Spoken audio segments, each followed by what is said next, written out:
India is Indira, Indira is India, LG is Delhi, Delhi is LG। ये तो बहुत ही अजीब बात है। तो हम जब बात करते हैं एक्सेस ऑफ जस्टिस की, 95% ऑफ इंडिया तो कहाँ एक्सेस है उनको जस्टिस के लिए। वो तो कानूनी प्रतिक्रिया में अंदर भी नहीं आ सकते। तो अगर वकालत ना होती और वकील ना होता तो क्या लड़ पाता? मुझे लगता है बिल्कुल नहीं, क्योंकि 20 साल तक किसी वकील को फ़ीस देनी पड़ती तो पूरे घर बार सब बिक जाता। तो इसलिए एक बहुत बड़ा रोल है मेरे एक्टिविज़म का, बिकॉज़ मैं वकील हूँ। और मुझे लगता है बहुत जल्दी एक बहुत ही अच्छी यूनिवर्सिटी क्रिएट होगी, बच्चों को बहुत अच्छा माहौल मिलेगा, शिक्षा को पहली बारी स्पोर्ट्स के साथ इंटीग्रेट किया जाएगा, मार्क्स फॉर स्पोर्ट्स होंगे, एक स्पेशल करिकुलम होगा हमारे स्पोर्ट्स पर्सन्स के लिए, कोच फॉर कोचेज़ होंगे, इंफ्रास्ट्रक्चरल डेवलपमेंट होगी, सेंटर्स ऑफ एक्सेलेंस होंगे, बहुत कुछ होगा, मज़ा आ जाएगा।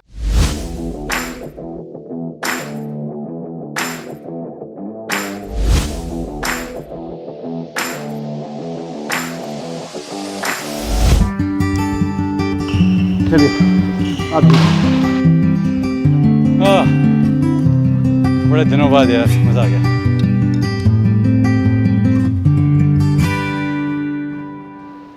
कितने दिमाग खेल रहे? सालों हो गए यार। I now sometimes play with my kids. अच्छा, क्या खेलते हैं वो? कुछ भी, हम तो आउटडोर्स में badminton, football, cricket, you know, if the table is there, table tennis. I used to have a table tennis table at my place अच्छा, before I gave it to my cousin. और apart from that, board games बहुत होती हैं बच्चों के साथ खेलने वाली, you know. So almost all sorts. Basketball, my daughter used to play. So sports से कब से जुड़ा हुआ है आपका? तो बचपन से यार, स्पोर्ट्स तो जब से होश संभाला है, अनऑर्गेनाइज मैनर, ये नहीं कि आजकल तो सब कुछ ऑर्गेनाइज्ड है ना। स्कूल में भी खेलते थे? हाँ, सब कुछ। My school use to have the best squash courts, तो स्क्वॉश बहुत खेली। फिर अब तो स्टैमिना नहीं है, I don't think I last even 2 minutes in the court, but in those days फिर उसके बाद सिरी फोर्ट में खेल लेते थे, you know. We used to have for a very long period of time में सिरी फोर्ट जाता था बहुत। अभी भी जाते हैं बच्चों के साथ, बट अब थोड़ा स्ट्रक्चर्ड वे हो गया है कि whenever the kids want to go, you know, then if you have the time, then you accompany them. But otherwise, you know, generally बचपन से my father used to take us for cricket matches to the stadium. तो तब से ये शुरू हुई कहानी। वो कैसे धीरे धीरे कीड़ा था अंदर, समझ नहीं आया। आप कैप्टन भी थे अपनी स्कूल टीम में? नहीं, at a very young age, मतलब वो छोटी मोटी क्लासेस में, never in a very serious, you know, when people start thinking of professionally कि हम लेते हैं अब स्पोर्ट्स को, उस लेवल पे नहीं, बट शुरू में थे। बच्चों में भी इंटरेस्ट है स्पोर्ट्स में? Both are interested but in their own way. My daughter is more interested in field sports, my son is interested in shooting. So लड़की जो है वो क्रिकेट से लेकर football, basketball, table tennis, everything. You know, my son started with football, went to various other sports, but came to and settled in shooting. तो अब shooting काफ़ी करता है वो, बट पीछे 1-1.5 साल बंद था, so उसमें कुछ ज़्यादा हो नहीं पाया, बट अब दोबारा शुरू करा है सिर्फ। स्पोर्ट्स खेलना एक बात है, स्पोर्ट्स को एक्टिविज्म में बहुत लोग नहीं सोचते इसमें। आपके माइंड में कैसा ख्याल है? नहीं, ये तो यार ऊपर वाले की कृपा बोलो, या I think there are certain things जो आपकी ज़िंदगी में लिखी होती हैं, वो होनी होती हैं, वो माध्यम बन जाता है कोई ना कोई। क्या कैटलिस्ट है? कैटलिस्ट वाज, यू नो, जैसे पूरा हिंदुस्तान है क्रिकेट देखता है, तो मैं भी बड़ी देखता था, मेरा भाई और मेरे में बड़ा जुनून था क्रिकेट का, तो हम बहुत पैशनेट फॉलोअर्स थे, और बहुत यू नो हमारे में वो सुपरस्टिशन बहुत था कि अगर क्रिकेट देख रहे हैं और बाथरूम जाना है और तेंदुलकर खेल रहा है या कोई और खेल रहा है, तो अगर उठे तो आउट हो जाएगा, तो बाथरूम रोक लेते थे। So we would not go and for hours, you know, and sometimes you know the innings last for a very long time. So हम तो उसको खुशकिस्मती समझते थे कि यार चलो, चाहे कुछ भी है, नेगेटिव चीज़ है, लेकिन पॉजिटिव में तो बदल दिया और हम नहीं कर दिया, तो हमें ऐसे लगता था ड्राइंग रूम में बैठ के हम खेल रहे हैं उनके लिए। सो वहाँ से शुरू हुआ जज्बा, और धीरे धीरे देखते देखते एक सीरीज़ आई 1999 में। India was going down under, Australia में हमारी सीरीज़ थी, और तब जगमोहन दालमिया प्रेसिडेंट थे, जयवंत लेले सेक्रेटरी थे बीसीसीआई के।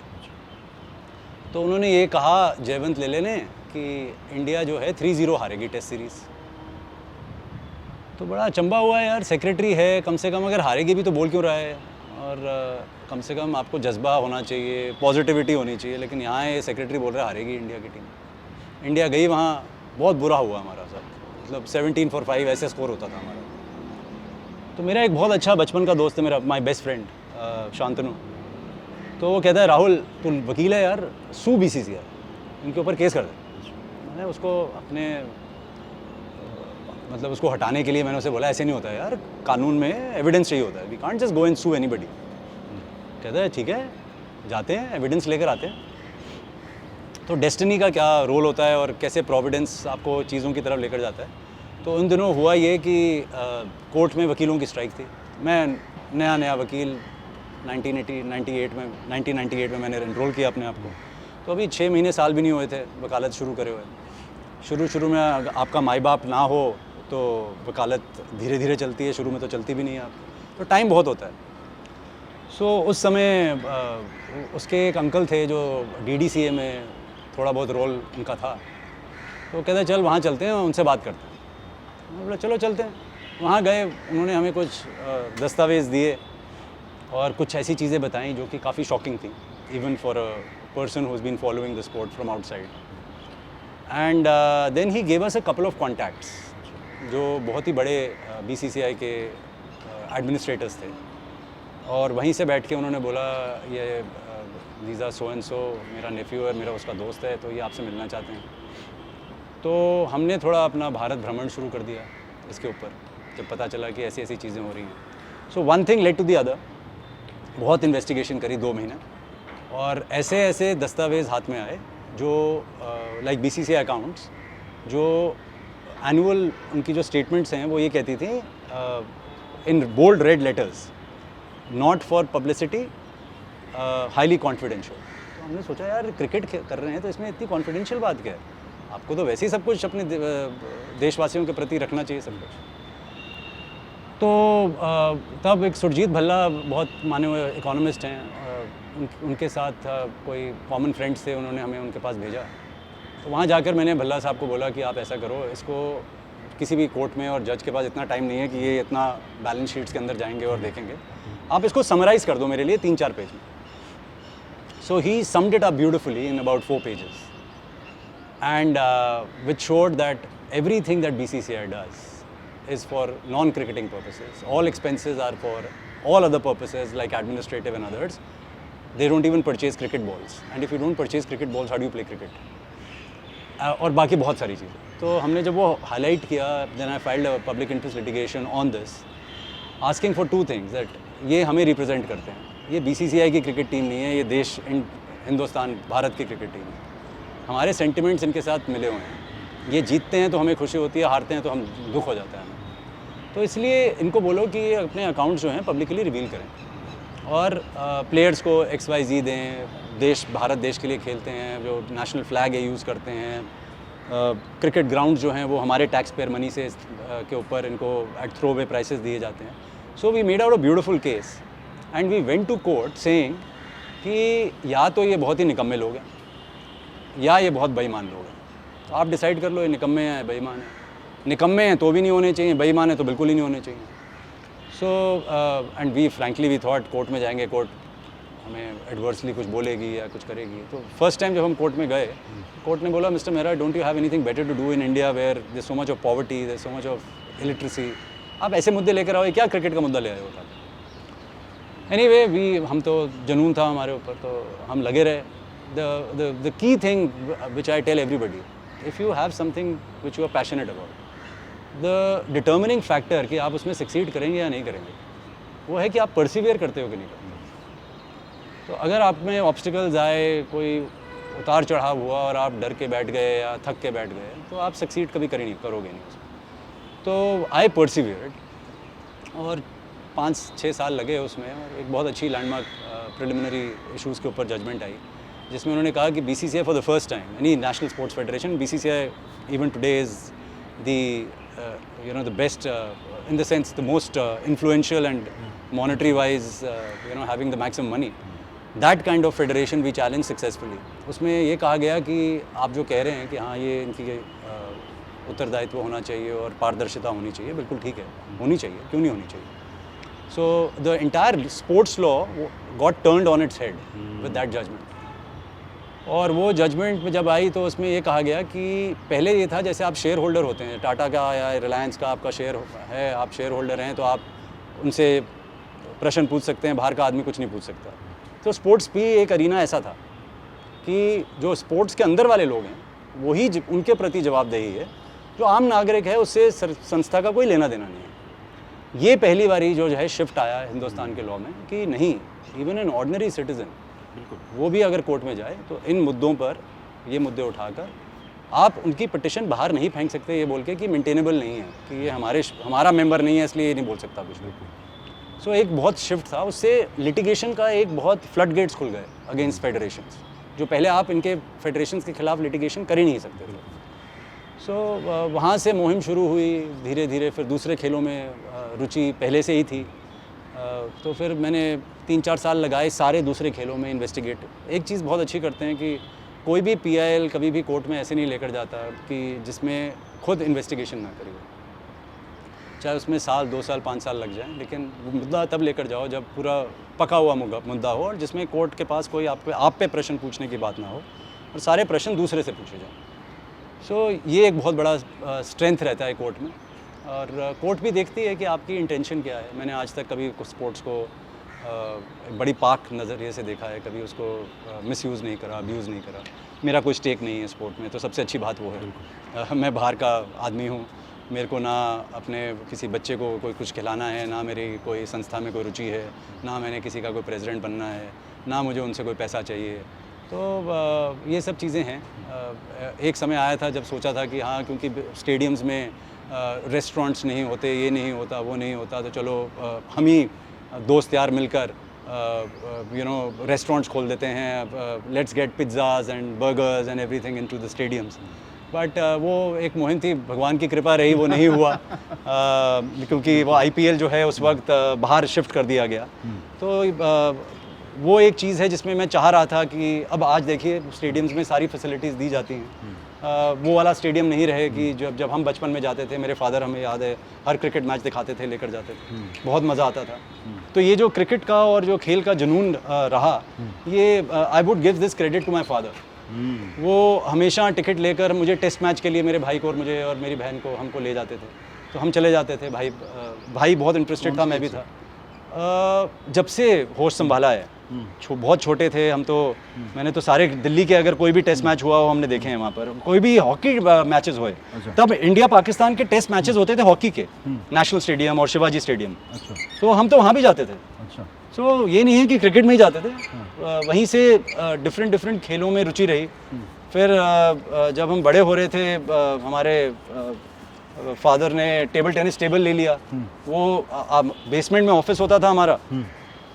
आधा ऑफिस जो है वो TT टेबल होता था और आधा ऑफिस उनका होता था जो वकालत का. एंड ऐसा नहीं है कि वो अच्छे वकील नहीं थे, वो दिल्ली के सबसे माने यू नो क्रिमिनल साइड में अगर कोई नाम लेता था तो वो उनका लेता था. तो बट एक अच्छी बात रही जो हमने सीखी मैंने अपने फादर से बड़ी सीखी कि फैमिली के लिए हमेशा टाइम था. जब भी हम स्कूल से वापस घर आते थे और वो शाम को 5 बजे अपने ऑफिस से कोर्ट का काम ख़त्म करके हमेशा 5 साढ़े 5 के बीच में वो घर आ जाते थे. और आज की वकालत की तरह नहीं है कि 11 बजे 2 बजे रात तक काम हो रहा है. काम वो भी करते थे, सब कुछ करते थे, लेकिन और जैसे मैंने कहा बहुत सॉर्ट आफ्टर थे, बट फैमिली के लिए हमेशा टाइम था. तो ये एक चीज़ बहुत सीखी उनसे कि आप ज़िंदगी में कहीं भी हों, आप ज़िंदगी में कुछ भी करें, लेकिन अल्टीमेटली जो घर है वो आपकी प्रायोरिटी नंबर 1 होनी चाहिए. और इसीलिए ज़िंदगी में ऐसे बहुत अच्छे मोड़ आए जिनको छोड़ना पड़ा, क्योंकि family was the top priority. तो कभी कभार लगता है कि यार कर लेते तो अच्छा होता, बट फिर देखते हैं कि घर बढ़िया है, बच्चे अच्छे हैं, बीवी अच्छी है, माँ बाप का आशीर्वाद है, तो दिल करता है कि हाँ यही एक लाइन है जिसमें इसको नहीं छोड़ना, घर को मेंटेन रखना, बाकी जो साथ में होते रहेगा वो अच्छी बात है। कितना दिनों में आपको किसी स्टेडियम में आना होगा? मेरे को हो गए मेरे ख्याल से अब तो 6-8 साल तो हो गए होंगे कम से कम, 6 साल। May be more. मैं आया था IPL लास्ट देखा था मैंने मेरे ख्याल से 2011-12 में, 2011 10 साल हो गए। मैच फिक्सिंग जब हुई थी उससे 1 साल पहले की बात है। तो आपका कैलेंडर भी ऐसे दिखता उसके बाद ऐसा दिल उठा खेल से, स्पेशली क्रिकेट से। खेल से तो नहीं कहूँगा, खेल से तो दिल बड़ा जुड़ा हुआ है, पर क्रिकेट से दिल उठ गया। जो आदमी एक एक बॉल देखता था, मैं मैच ही नहीं देखता। बहुत बहुत फ़र्क पड़ा है। कभी एहसास होता है कि आपने, भले खुद आज आप डिसअपॉइंटिंग साउंड कर रहे हैं, पर खेल जगत में कितना कुछ बदल दिया किसने? आपने? मुझे तो लगता है मैं कुछ बदल ही नहीं पाया। क्या क्या बदलने के लिए निकले थे हम लोग। और बट जब दूसरों से सुनता हूँ और जब वो बताते हैं कि नहीं बहुत फ़र्क पड़ा है, और तो अच्छा लगता है कि समुद्र में एक बूंद हम भी, बूंद मात्र ही चाहे सही, पर हमारी भी उतनी कंट्रीब्यूशन तो रही। क्रिकेट में बहुत फ़र्क पड़ा। जब मैं गया था कोर्ट में तब BCCI मात्र 8 या 9 करोड़ मुनाफा करती थी साल का। आज उनका 4, 4.5 या 5 हज़ार करोड़ कितना बड़ा मुनाफा है। तो ये 20 साल की बात है। मैं इनको कोर्ट में लेकर गया था 99-2000 में। जैसे मैंने कहा मैं 6 महीने या साल का था अपनी प्रैक्टिस में। तो फ़र्क आना शुरू हो गया था 2005 में, जब ये मेरी जजमेंट आई थी 4-5 में। उसमें ये भी कहा गया था कि जो मैं उनको सजेशंस दूंगा उस पर वो थोड़ा अमल करेंगे और देखेंगे क्या क्या सजेशंस जो है इम्प्लीमेंट हो सकते हैं। तो उसमें मैंने कहा था कि 26% कम से कम जो TV राइट से आता है वो प्लेयर्स को देना चाहिए आपको, क्योंकि प्लेयर्स ही आपकी वजह से, प्लेयर्स की वजह से तो सारा खेल है, और प्लेयर्स को पैसा कुछ दिया ही नहीं जाता था। और आज आप देखें जो प्लेयर्स को पैसा दिया जाता है क्रिकेट में स्पेशली, तो एक वो बहुत बड़ा चेंज आया। नेशनल क्रिकेट एकेडमी की बात मैंने करी थी, वो एक बहुत बड़ा चेंज आया। BCCI की वेबसाइट होनी चाहिए जिसमें दस्तावेज़ होने चाहिए, सब कुछ पारदर्शित होना चाहिए, वो एक बड़ा चेंज आया। ऐसे बहुत चेंज आए। स्टेडियम्स अच्छे होने चाहिए, फैसिलिटीज़ स्पेक्टेटर्स की होनी चाहिए।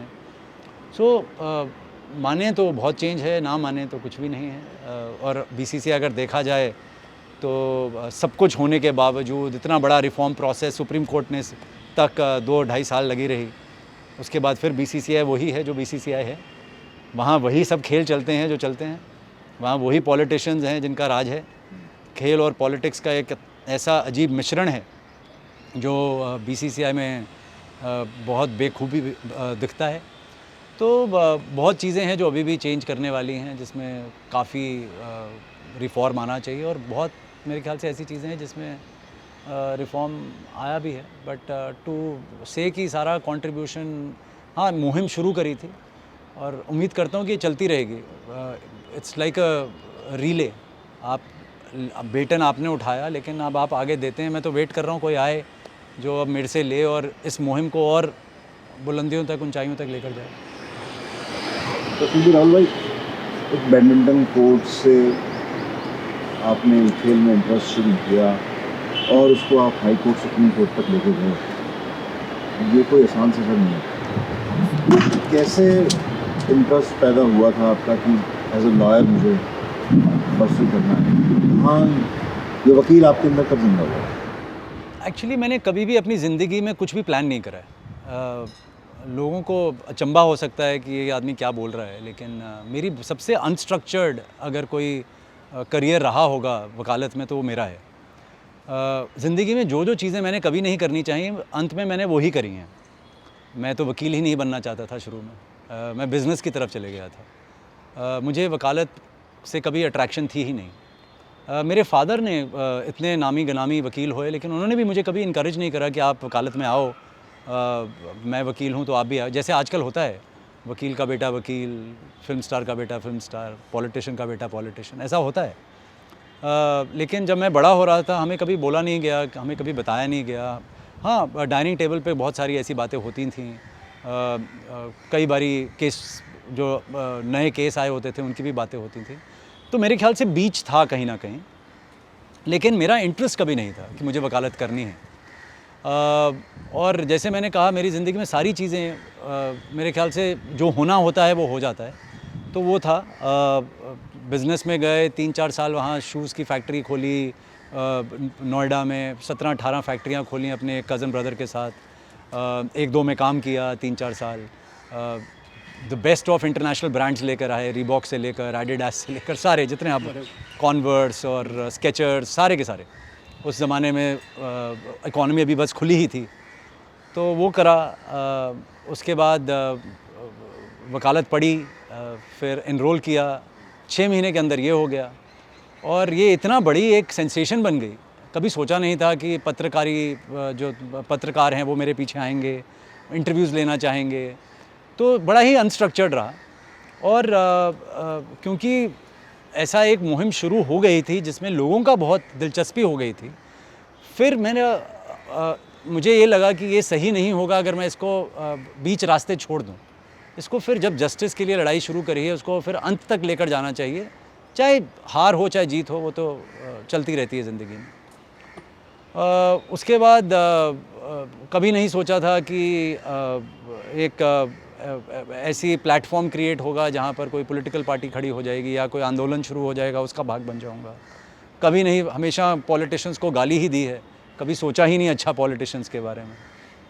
एक पॉलिटिकल पार्टी से जुड़ गया। उसके बाद कभी नहीं सोचा कि पॉलिटिक्स में, इलेक्टोरल पॉलिटिक्स में आऊँगा। एक हद तक आ चुका था, टिकट हो चुकी थी, बात कर चुका था, लास्ट मिनट में विड्रॉ कर गया फैमिली की वजह से। वहाँ तक पहुँच गए।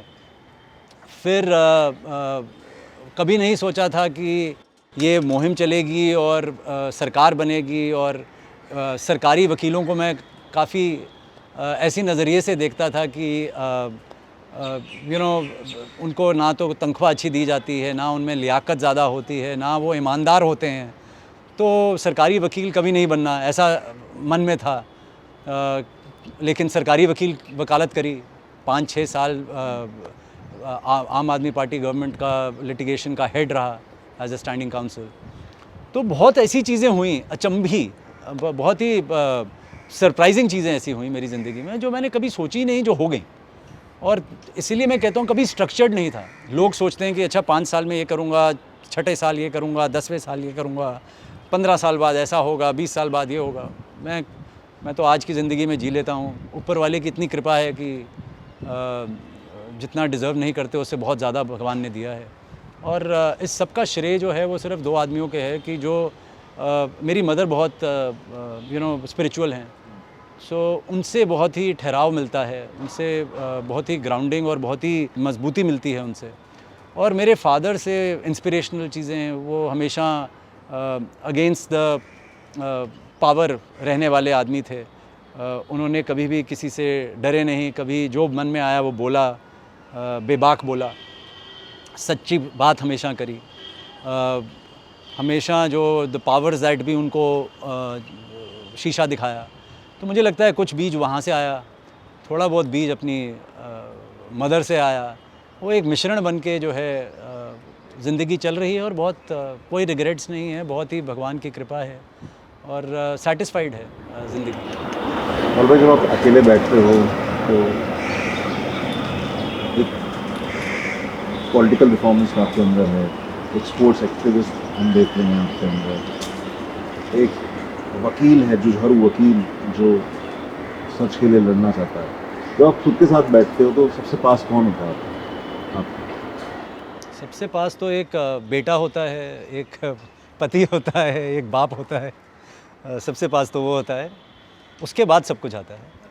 और फिर आई थिंक अगर मेरे ज़िंदगी से ये रिफ़ॉर्म ले लिया जाए या ये जो जुझारूपन है ले लिया जाए या ये एक्टिविज़म ले लिया जाए तो मेरी ज़िंदगी बेईमानी हो जाएगी। तो मुझे बहुत अच्छा लगता है कि मैं कोई बहुत ही स्ट्रक्चर्ड या जो चीज़ ज़िंदगी में लोग करना चाहते हैं अपनी ज़िंदगी को आगे ले जाने के लिए या उसको 4 चांद लगाने के लिए अपने करियर में या अपने किसी भी विभाग में, मैंने कभी भी उस चीज़ के बारे में ज़्यादा नहीं सोचा है और हमेशा ये चाहा है कि कुछ भी अगर करा जाए तो उसको एक अच्छी नीयत से करूं, ईमानदारी से करूं, जितनी ईमानदारी से कर सकता हूं उतनी ईमानदारी से करूं और किसी से डरूं ना, चाहे वो कोई भी हो, वो कितना भी पावरफुल आदमी क्यों ना हो। अगर सही बात है तो सही बात पेश करने की और रखने की मेरे में भगवान इतनी मुझे ताकत दे और क्षमता दे। उस जज्बे से काम करने की कोशिश करता हूँ और मुझे लगता है कि आज तक तो इसमें सुख मिला है, सफलता मिली है और ऊपर वाले से यही प्रार्थना है कि आगे भी ऐसे ही रखें। कोई अभी कभी भी ऐसी कोई सिचुएशन ना आए जहाँ कॉम्प्रोमाइज़ करना पड़ जाए, जहाँ अपने जो मूल तत्व होता है, हर इंसान का एक बेसिक इंग्रेडिएंट होता है। मेरा भी एक बेसिक स्ट्रक्चर और इंग्रेडिएंट है, उसमें मैं कभी कॉम्प्रोमाइज़ ना करूँ, उससे मेरे कोई कभी खिलवाड़ ना कर सके। तो बस यही एक चीज़ है जिसको प्रिजर्व करके रखना चाहता हूँ और इसीलिए कई बार ये होता है, बहुत लोग बोलते हैं आप ये कर लो, आप वो कर लो, तो दिल नहीं करता करने को। दिल करता है कि अपने आप को समेट के रखे आदमी, जितना कर सकता है उतना करे। और अगर वकालत में ना होता तो क्या पता ये सब चीज़ें भी ना होती। देखिए, वकील होकर ये सब अंदर से करना बहुत आसान है। क्या मैं BCCI से लड़ सकता था अगर मेरे को कोई वकील हायर करना पड़ता? वकीलों की तो फ़ीस ही, अब हमारी भी फ़ीस जो है बहुत है, वकीलों की फ़ीस भी इतनी होती है कि आप वकील को हायर ही नहीं कर सकते। तो हम जब बात करते हैं एक्सेस ऑफ जस्टिस की, 95% ऑफ इंडिया तो कहाँ एक्सेस है उनको जस्टिस के लिए। वो तो कानूनी प्रतिक्रिया में अंदर भी नहीं आ सकते।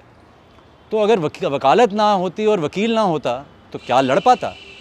मुझे लगता है बिल्कुल नहीं, क्योंकि 20 साल तक किसी वकील को फ़ीस देनी पड़ती तो पूरे घर बार सब बिक जाता। तो इसलिए एक बहुत बड़ा रोल है मेरे एक्टिविज़म का, बिकॉज़ मैं वकील हूँ और मैं वो सब चीज़ें कर सकता हूँ अपने आप। भगवान की कृपा से क्षमता है इतनी जिसमें किसी और पे निर्भर ना हो, आप खुद कर सकते हो। तो जब आप वकील नहीं बने होते हो,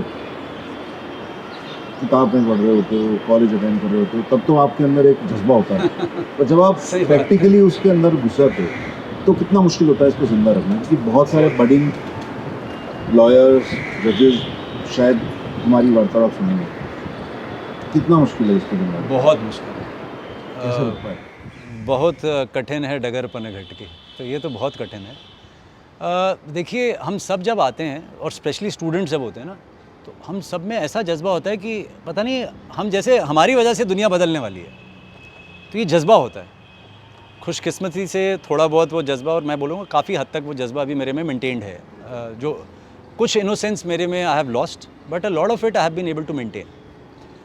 बट होता क्या है, जब आप अपने आसपास का माहौल देखते हो, और कलयुग में जी रहे हैं, कोई सतयुग तो है नहीं, अट्रैक्शंस बहुत होती हैं और बहुत ईज़िली आदमी ल्योर हो सकता है। अगर, जैसे मैंने आपको कहा, अगर बेसिक स्ट्रक्चर इंग्रेडिएंट आप में ना हो, अगर आपका स्ट्रॉन्ग ना हो, जो अगर आपका कैरेक्टर जो है वो स्ट्रॉन्ग नहीं है, तो बहुत इजीली, मन तो भटकने वाली चीज़ है, कभी इधर कभी उधर इजीली भटक जाता है। तो उसको अंडर कंट्रोल और चेक रखने के लिए आपको, जैसे मैंने कहा, स्पिरिचुअल बेस होना बहुत ज़रूरी है। सो अपनी माता की कृपा से, ऊपर वाले की कृपा से थोड़ा स्पिरिचुअल बेस है और उसकी वजह से आदमी ऑन ट्रैक रहता है। अगर आप में वो ना हो, आप प्रोफेशन में आओगे, आप देखोगे चारों तरफ जो है ऐसा जाल बिछा हुआ है कि बहुत इजी है गलत रास्तों पर पड़ जाना। मैं ये नहीं कहूँगा सारे वकील जो सक्सेसफुल हैं उन्होंने गलत काम किए होंगे तो सक्सेसफुल हैं, पर मैं ये ज़रूर कहूँगा बहुत हद तक अगर आपकी सक्सेस जल्दी आ गई है, ओवरनाइट आ गई है, और आपको स्ट्रगल करते हुए आपके प्रोफेशन में आपके पीयर्स ने आपको नहीं देखा है, तो फिर वो सक्सेस जो है वो गलत कारणों से आई है, वो सक्सेस आपकी अपनी कमाई सक्सेस नहीं है। और ऐसे बहुत एग्जाम्पल्स हैं, लेकिन हमको वो नहीं देखने चाहिए। हमें वो एग्जाम्पल्स देखने चाहिए जहाँ फर्स्ट जनरेशन के लॉयर्स आए, जिनका कोई लेना देना नहीं था प्रोफेशन से, जो अपने राज्य को छोड़ के दिल्ली में आकर बसे, और फिर भी या वो जज बन गए या वो अपनी वकालत चला रहे हैं और बहुत खूब चला रहे हैं, चमकी हुई वकालत है। तो हर तरीके का आपको एग्जाम्पल मिलेगा। डिपेंड करता है आप किस तरफ ज़्यादा अट्रैक्ट हो जाते हैं, आपकी बेसिक बुनियादी आपका जो बनावट है वो क्या है, और उसके बेस पे डिपेंड करेगा। लीगल प्रोफेशन एक ऐसी चीज़ है, जब तक आप मेहनत नहीं करेंगे, जैसे बाकी प्रोफेशंस भी हैं, इसमें बहुत मेहनत चाहिए। अगर आप सही रास्ते पे चलना चाहते हैं, अगर आप एथिकल प्रैक्टिस मेंटेन रखना चाहते हैं, अगर आप अपने बलबूते पे अपनी लियाकत से ऊपर आना चाहते हैं, देखिए बाप दादा के नाम पर आपको 2 केस मिल जाएंगे, 10 केस मिल जाएंगे। ये वही कहानी है जैसे अमिताभ बच्चन, अभिषेक बच्चन की, वही कहानी हमारे प्रोफेशन में भी है। कोई भी बाप अपने बेटे की अपना प्रोफेशन चमका नहीं सकता, वकालत चमका नहीं सकता। हाँ, उसको सपोर्ट दे सकता है, उसको करा सकता है जितना, 2-4 case, 10 case, 50 case, depending on बाप का हैसियत क्या है, वो आप कर सकते हो। अल्टीमेटली क्लाइंट आपके पास तब आएगा जब वो आपकी परफॉर्मेंस देखेगा। It's a very individual based profession, litigation. अपना नाम खुद कमाना है। अपना नाम खुद कमाओगे, और वो मेहनत से कमाना पड़ता है। और हमारे ब्यूटी ऑफ प्रोफेशन ये है कि सबको पता है कौन क्या है।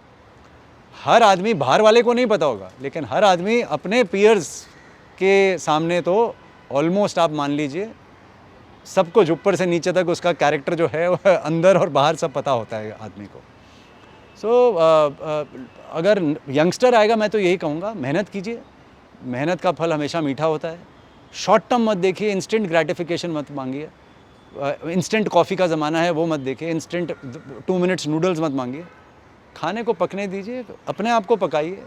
8-10 साल लगेंगे कम से कम, अगर आप खुशकिस्मत हैं। 15-20 साल भी लग सकते हैं। तो इतना आप में क्षमता होनी चाहिए, पेशेंस होनी चाहिए, हाँ, परसिवेरेंस होनी चाहिए यहाँ पर लगे रहने की। अब आप कैसे स्पिरिचुअलिज्म प्रैक्टिस करते हैं? देखिए, बहुत ही निजी मामला है। मैं तो ये कहूँगा, लास्ट 2 साल में मेरा जो है स्पिरिचुअलिज्म में बहुत एक लीप्स एंड बाउंड्स, बहुत जंप आई है कोविड की वजह से। बहुत लोग कोविड को कोसते हैं, मैं भी कोसता हूँ। बहुत नेगेटिव चीज़ है, बहुत ऐसी चीज़, बीमारी है जो विश्व भर में लोगों को बहुत तंग किया है। बहुत लोगों ने जान गंवाई है, हमने देखा है क्या क्या हुआ है। लेकिन उस हर चीज़ जो नेगेटिव होती है उसकी एक फ्लिप साइड भी होती है। और मेरी ज़िंदगी में पर्सनली एक बहुत ही पॉजिटिव साइड आई, क्योंकि लॉकडाउन हुआ, क्योंकि कोर्टें जो हैं वो वर्चुअल हुई, तो ऐसा काफ़ी समय आया जो आप अपने ऑर्डिनरी जीवन में जो आपकी निजी ज़िंदगी थी, जो भाग दौड़ चल रही थी, आपको समय ही नहीं था। बहुत समय निकला। तो शाम को घंटा डेढ़ हम लोग सारा परिवार सहित, मेरे सिस्टर हैं कलकत्ता में, मेरे ब्रदर हैं अमेरिका में, सारे हम अपने भगवान की और माँ बाप की कृपा है, थोड़ा स्पिरिचुअल बेस है, तो हम लोग कुछ पढ़ते हैं, थोड़ा बहुत अपने आप को टटोलते हैं, थोड़े प्रश्न पूछते हैं, तो अपने आप को थोड़ा अपना कैरेक्टर बिल्डिंग करते हैं जिस भी तरीके से कर सकें। कुछ स्क्रिप्चर्स पढ़ते हैं। क्या पढ़ते हैं? कुछ ऐसा जो बताना है। स्वामी विवेकानंद की लाइफ हिस्ट्री पढ़ी, उनके गुरु रामकृष्ण परमहंस जी की पढ़ी, गीता पढ़ी, हाँ जी, भगवत गीता पढ़ी। फिर अब आजकल काफ़ी जो स्क्रिप्चर्स हैं, वेद हैं, आजकल मांडूक्योपनिषद पढ़ रहे हैं, तो उससे समझ आता है कि ज़िंदगी का असली मायना क्या है। तो हम यहाँ हैं क्यों? ओरिजिनल किताब पढ़ते हैं, किताब पढ़ते हैं या नहीं, these are all commentaries. Shankaracharya ji की कमेंट्रीज, अद्वैत वेदांत जो है, हम वो पढ़ते हैं। और मेरी मदर की बहुत ही क्लोज़ फ्रेंड हैं 50 साल से, तो उनका आशीर्वाद है, वो हमें मार्गदर्शन करती रहती हैं उनका। तो basically I am not a very religious person. मैं अपने आप को ये नहीं बोलूँगा कि मैं मंदिर मस्जिद, मैं मानता सब में हूँ, सारे भगवानों में मानता हूँ, एक सुपर पावर में मानता हूँ, लेकिन ये नहीं है कि यू नो रिलीजन बेस कि मंदिर जाना है, पाठ पढ़ना है, ये करना है, वो करना है। स्पिरिचुअल बेस है, पर रिचुअल्स मेरे में नहीं है ज़्यादा। सो जो भी चीज़ इंटरनलाइज कर सकता हूँ, जो भी चीज़ अपने में खामी देख सकते हैं, जो भी चीज़, गुस्सा बहुत था मेरे में, एंग्री यंग मैन कहते थे लोग काफ़ी। उम्मीद करता हूँ पिछले 5-7 साल में थोड़ा कम हुआ होगा।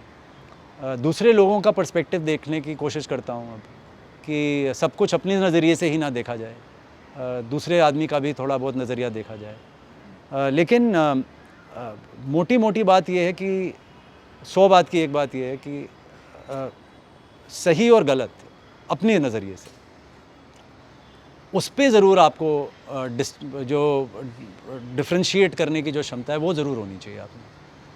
तो वो एक सही गलत अगर आप अपना रख लें कि ये चीज़ है जो आप करेंगे ज़िंदगी में और ये एक मर्यादा है जिसको आप पार नहीं करेंगे, या ये एक लक्ष्मण रेखा है जिसके पार आप नहीं जाएंगे, वो एक डिस्टिंक्शन होनी और वो एक क्लैरिटी होनी बहुत ज़रूरी है, जो आपको ये सारी चीज़ें पढ़ के और समझ आता है कि आप आखिर आपकी ज़िंदगी का मकसद क्या है।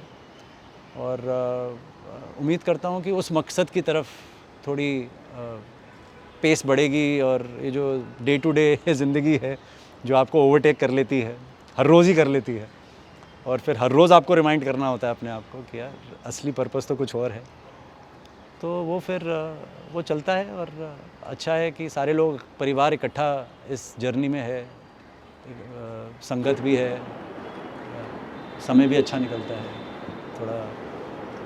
स्पिरिचुअल साधक की ज़िंदगी में और एक लॉयर की ज़िंदगी में शायद एक समानता है कि हालांकि रिचुअल्स और रिलीजन हमारे को मानना सिखाते हैं कि ये सही ये गलत, इसको मान लीजिए। स्पिरिचुअलिज्म आपको क्वेश्चंस पूछना सिखाता है, आपको लॉयर्स भी क्वेश्चन पूछने के लिए जाने जाते हैं, आपको खुद को लेके जहाँ आप हैं उसको लेकर कैसे आप आए, आपकी लाइफ का पर्पस क्या है, ये खुद में ढूंढना सिखाता है। कहीं ना कहीं आपको क्वेश्चंस लाइफ और लाइफ के बियॉन्ड सोचने की बहुत सही बात है। एक तरीका सिखाता है, कैसे आपने क्वेश्चंस को पूछना।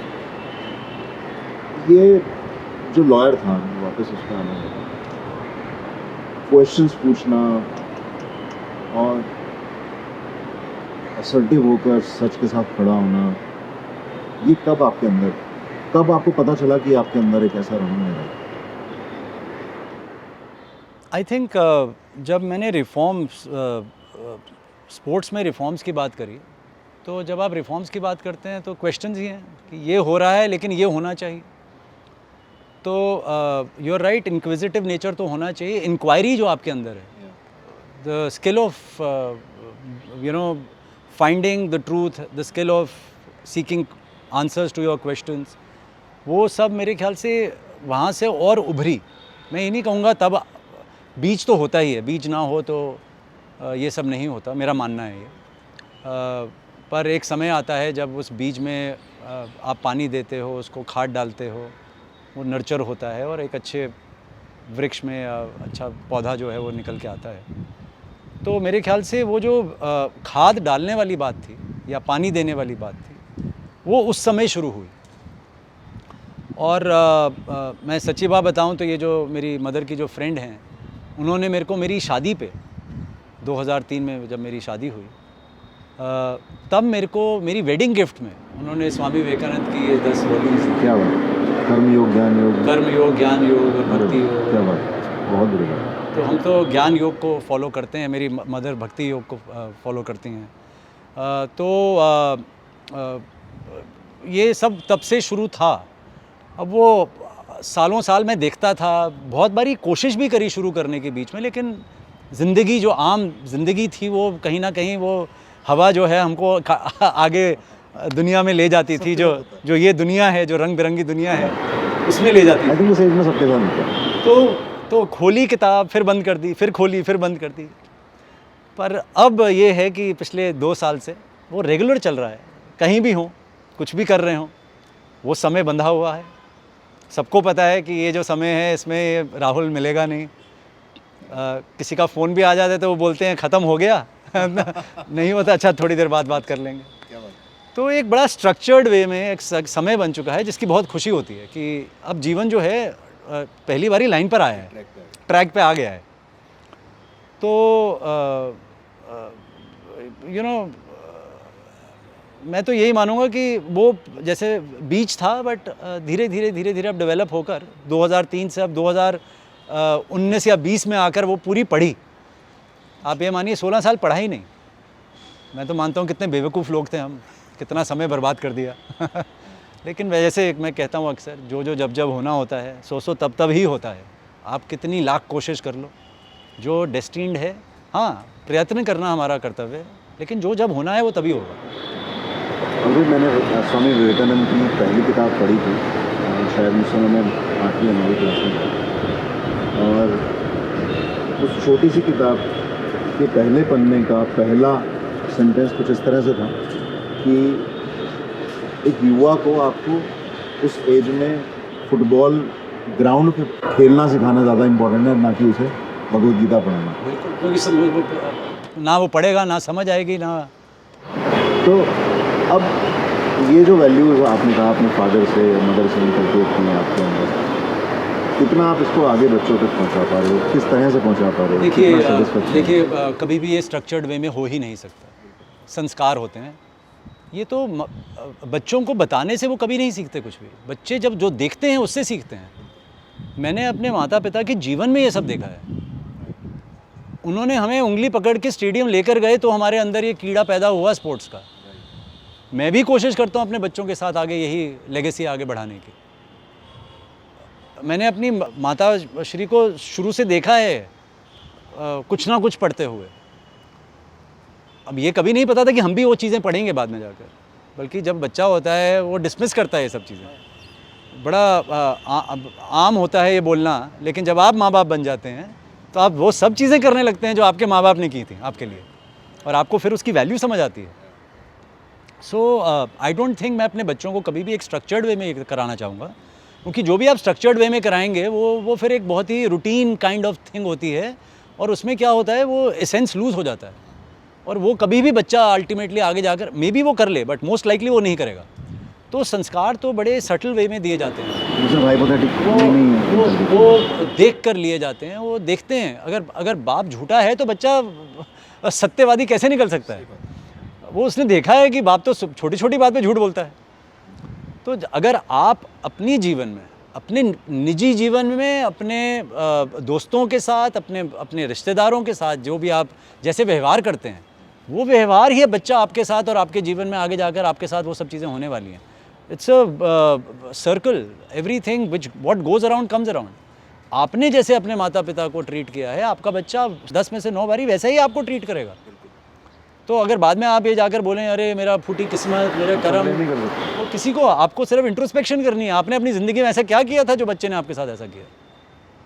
तो ये तो संस्कार हैं, संस्कारों को संस्कारों की तरह ही डील करा जाता है। वो देखते हैं, जो अच्छी चीज़ें होती हैं, बुरी चीज़ें होती हैं, जो वो आसपास हर रोज़ देखते हैं, वो इम्बाइब करते हैं। और ऐसे ही मुझे उम्मीद है हमारे बच्चों ने भी, अगर हम में कुछ अच्छा देखा होगा वो इम्बाइब करेंगे, कुछ बुरा देखा होगा होपफुली वो इम्बाइब नहीं करेंगे। ऊपर वाले से एक कृपा चाहते हैं कि कभी कोई गलत चीज़ करी हो तो वो ना उनके अंदर जाए। बाकी देखिए 100% सही कोई नहीं होता, इंसान गलतियों का पुतला होता है। हाँ, गलतियाँ सुधारते रहिए, हर रोज़ अपने आप को इंट्रोस्पेक्ट करते रहिए। कल से आज एक बेहतर इंसान बन जाइए, आज से कल होने वाले में एक बेहतर इंसान बन जाइए। वो एक जर्नी है, वैसे अगर चलेगी तो ज़िंदगी अच्छी है। आपके स्कूल डेज के बारे में कुछ बताइए, कैसे था? स्कूल डेज़ में पढ़ाकू था बड़ा, खेल में बहुत रुचि थी, थोड़ा बहुत ओवरऑल जैसे होता है। मेरा स्कूल माना जाता था जिसमें सिर्फ पढ़ाई ही नहीं करी जाती थी, एक्स्ट्रा करिकुलर बहुत। मॉडर्न स्कूल पहले हुमायूं रोड, फिर बाराखंबा रोड। पार्टी में 2-3 लीडर्स हैं मॉडर्न स्कूल। एक तो मेरा छोटा भाई है राघव, जिसको अगेन एज डेस्टिनी राघव ने मुझे एक बारी फ़ोन किया। मैं थोड़ा भटक रहा हूँ पर राघव का नाम आ गया है, तो एक बारी राघव का फ़ोन आया, भैया आप तो इंडिया अगेंस्ट करप्शन में लगे हुए हैं, मुझे बहुत प्रेरणा देता है, मैं भी कुछ करना चाहता हूँ, तो मैं क्या करूँ। फिर मैंने उसको 45 मिनट घंटा फ़ोन पे ही हमारी बात हुई। फिर मैंने उसको टटोला थोड़ा कि भैया ये सिर्फ अट्रैक्शन की वजह से आ रहा है गलत चीज़ों की, या सही चीज़ों की वजह से आ रहा है। तो बहुत ही लगा कि हाँ असल में कुछ करना चाहता है। तो फिर to cut the long story short, तो राघव को जब मैंने सीएम से बोला, मैंने अपनी पर्सनली गारंटी ली, मैंने बोला बहुत ही शरीफ लड़का है, बहुत ही अच्छा लड़का है, आप इसको अपने अंडर ले लो। तो उन्होंने 1 सेकंड में बोला हाँ राहुल कल मेरे पास यहाँ पर भेज दो। तब वो रहते थे अपने, आपको पता है, गाज़ियाबाद में। तो वहाँ से राघव की भी जर्नी शुरू हुई और कमाल की जर्नी थी और अभी भी ये तो लड़का बहुत आगे जाएगा। अभी भी गारंटी लेते हो आप? मैं आजीवन गारंटी लेता हूँ। राघव एक ऐसा लड़का है और इसलिए लेता हूँ, नॉट राघव की वजह से, मुझे पता है वो किस फैमिली से आता है। मैं उस फैमिली की गारंटी लेता हूँ, इसलिए वो राघव की गारंटी लेता हूँ। और जो स्पिरिचुअल बेस, जो आध्यात्मिक जर्नी उस फैमिली की रही है और जो वैल्यूज़ उस फैमिली की हैं, बहुत ही कम फैमिलीज़ हैं जो ऐसी वैल्यूज़ के साथ होती हैं। तो इसलिए वो तो अलग ही बात है। लेकिन coming back to my school days, तो स्कूल बहुत अच्छा रहा, सारे खेल खेले, extra curricular activities 26 extra curricular activities होती थी, घुड़सवारी होती थी, swimming, Olympic stadium type swimming pool होता था, स्क्वॉश कोर्ट्स होते थे, तो सारा कुछ जो कर सकते थे, फोटोग्राफी से लेकर पॉटरी, स्कल्पचर, आप you name it and we have done it. तो वहाँ से सारी चीज़ें, वो होते हैं ना, मॉडर्न स्कूल एक चीज़ बना देता है आपको, हरफन मौला, वो jack of all trades, you might be king of none but you will be jack of all trades. तो वो एक शुरुआत से स्कूल से एक बुनियाद मिली और ये भी स्कूल का एक बहुत बड़ा रोल होता है आपको, आपकी एक लाइफ को शेप करना। तो मॉडर्न स्कूल का एक बहुत बड़ा रोल है और उसको मैं अपनी टीचर्स को शत शत प्रणाम करता हूँ कि कभी पिटाई हुई है स्कूल बहुत में? नहीं, पिटाई तो ऐसा था, मैं प्रीफेक्ट था उस एक ऐसे स्कूल में जहाँ डिसिप्लिन बहुत कम होता है। तो 12वीं में प्रीफेक्ट बन गए, अब डिसिप्लिन प्रीफेक्ट बना दिया। स्कूल में डिसिप्लिन कम है, हमारा तो स्कूल कॉलेज टाइप माना जाता है। अब और फ्रेंड्स, आपको पता है, दोस्त तो दोस्त होते हैं, आपकी बहुत खींचातानी होती है और अगर आप प्रीफेक्ट बन जाएं ऐसे स्कूल में तो आपका तो खैर नहीं। तो हमारे स्कूल में दिवाली के टाइम पर वो बम फोड़ते थे। अब स्कूल जो है वो 26 एकड़ में फैला हुआ है, तो वो कैंटीन की तरफ बम फूटता था और मुझे बोलते थे कि आप बैनियन ट्री में जाइए, वहाँ बम फूटेगा, उल्टी डायरेक्शन में। तो बहुत खेल हुए, प्रिंसिपल डांटता था, भाई कैसे प्रीफेक्ट हो तुमको पता ही नहीं होता बम कहाँ फूट रहा है। सो बहुत कुछ हुआ, बट और कई बार हम अपने दोस्तों को छुपा लेते थे, पता होता था इन्होंने किया है, उनको दबा देते थे। कईयों को पिटवाई भी, ये बच्चों तक जाएगा मैसेज किया है। हाँ बिल्कुल किया है। और दोस्ती यारी में तो आप बहुत कुछ करते हो।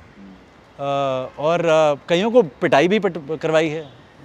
मुझे याद है एक मेरी क्लासमेट था, वो पूरी की पूरी लड़ी उसने डाली हुई थी दिवाली के टाइम पर अपने अंडर द वेस्ट। तो मैं उसको टॉयलेट ले गया, स्ट्रिप किया, लड़ी निकाली, प्रिंसिपल के रूम में ले गए। वो बेचारा सस्पेंड होने वाला था, बच गया। लेकिन बहुत सारी चीज़ें करी हैं स्कूल में। बात होती है स्कूल के दोस्तों से आपकी? हाँ, स्कूल के दोस्तों से जो बात होती है वो तो किसी से भी नहीं होती है। वो आपको कच्ची पक्की के हैं ना, उन्होंने आपको तब देखा है जब आप अब देखिए, आज आप और मैं बैठे हैं, जिन लोगों ने मुझे अब देखा है वो बहुत अलग देखते हैं। जिन्होंने बचपन से देखा है वो तो आप एक उनके साथ लंगोटिया यार, और आप कुछ भी नहीं थे तब। आज भी मैं नहीं मानता हम लोग कुछ हैं, बट तब तो आप बिल्कुल ही, मतलब सारे दोस्त यार तो बराबर ही होते हैं ना। वही बराबरी आज भी चलती है। आप ज़िंदगी में कुछ भी बन जाए, आप कल को प्रधानमंत्री बन सकते हो, मेरा दोस्त कोई बन जाए अगर भगवान कृपा करे उन पे, लेकिन हमारे लिए तो वो वही रहेगा। उसकी खींचातानी वैसी ही होएगी, उसकी रैगिंग जब आप इकट्ठे बैठोगे वैसी ही चलेगी, वो पुरानी बातें वैसी ही याद रहेंगी। तो ये तो दोस्तों यारों में चलता है, आज भी चलता है। कोर्ट रूम के बारे में कुछ बताइए। जैसे फिल्मों में कोर्ट दिखाए जाते हैं, कितने डिफरेंट होते हैं उससे? नहीं। फिल्मों में जो जज दिखाए जाते हैं, वकील दिखाए जाते हैं, अपराधी दिखाए जाते हैं, एक्चुअल ज़िंदगी में कितना डिफरेंट होता है सर? देखिए, कोर्ट रूम जो है वो बहुत ही फिल्मों में तो बहुत ड्रामेटाइज्ड होता है। फिल्मों का जो कोर्ट रूम है और जो हकीकत का कोर्ट रूम है, उसमें सिवाय काले और सफ़ेद कपड़े जो पहने होते हैं उसके अलावा और कुछ सही नहीं सेम नहीं होता। और पर कोई पिक्चर ऐसी बन भी नहीं सकती क्योंकि इतना सीरियस माहौल होता है और इतनी लीगल जार्गन होती है कि कोई पिक्चर कभी उसको ट्रू डिपिक्शन कर नहीं सकती। इसलिए जो क्रिएटिव लिबर्टी होती है वो हमेशा आ ही जाती है उसमें।